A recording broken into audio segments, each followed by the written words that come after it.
do you feel at the notion of having access to only one penis or one vagina for the rest of your life?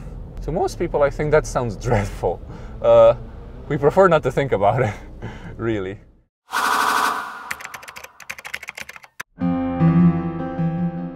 Off the back of the previous video, let's take a foray into the notion of serial monogamy and sexual behavior in the world.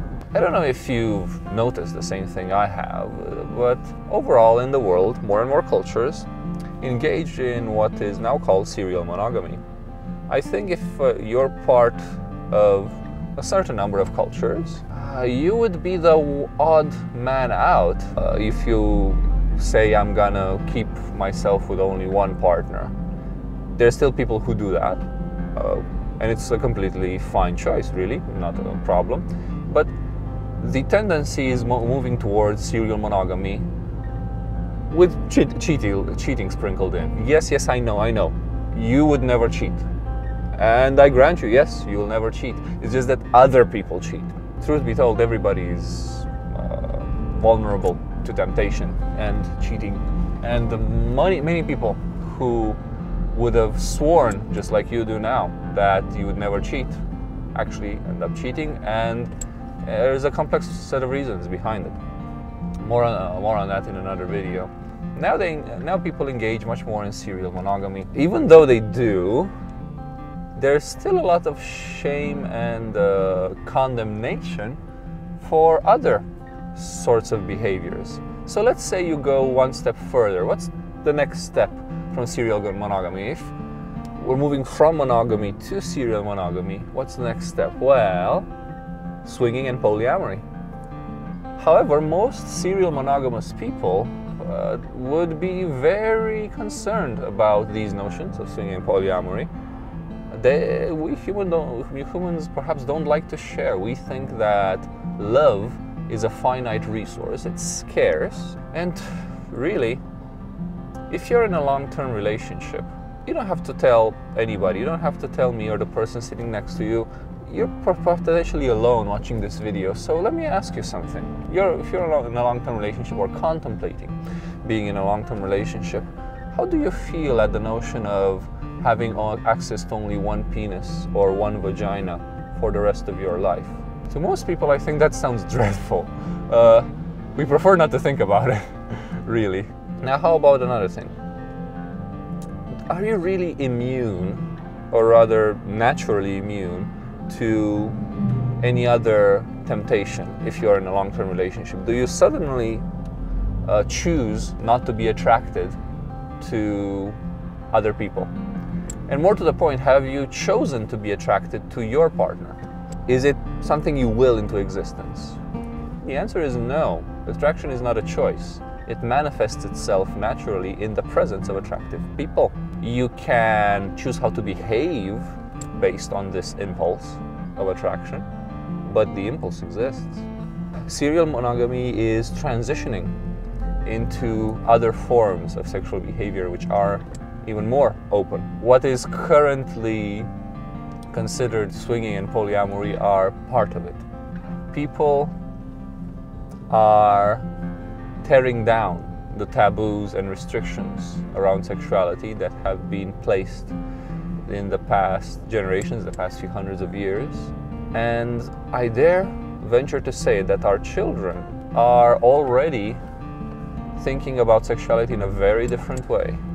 They're potentially thinking about it from an enjoyment perspective, from a newness perspective. They're much eager to try out new things and new bodies. Is that a bad thing? Is that leading towards society's ruin? Well, at each point in history, change was happening in our society, in our culture. We weren't always like this, by the way. And while change is happening, there's always people who say that this change is particularly bad and it's going to lead to the ruin of society. And yet, humanity still endures. And if we look at most metrics, not only does humanity endure, but from the beginning of recorded history, humanity has been getting dramatically better. Granted, we still have a lot of work ahead of us, and it's a small comfort for those of us who are suffering, but the progress is there in black and white. Let me ask you a few questions if I'm gonna go out on a tangent here. Do you think that the number of conflicts relative to human population has been increasing or decreasing since recorded history began? Or even in the past 300 years in the world, the number of conflicts in the world? I'll answer all of these towards the end of the video. Do you think that the numbers of deaths inside armed conflict relative to population has been increasing or decreasing in the past few hundred of years? And how did the 2 world wars contribute?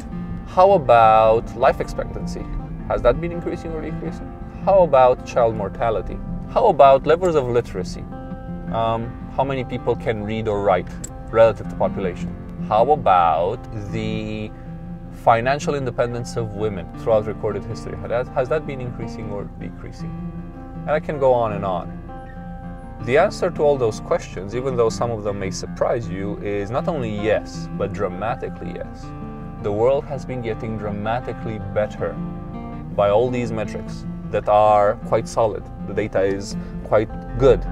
For hundreds of years, perhaps though for about 100 years, we have been measuring population, we have been measuring average life expectancy, we have been measuring child mortality, we have been measuring levels of literacy, and so on and so forth. All of these have gotten dramatically better. It's progress. And while there are naysayers that say this particular cultural shift towards more sexual openness is going to be the bane of humanity, remind you that throughout history there's always have been naysayers.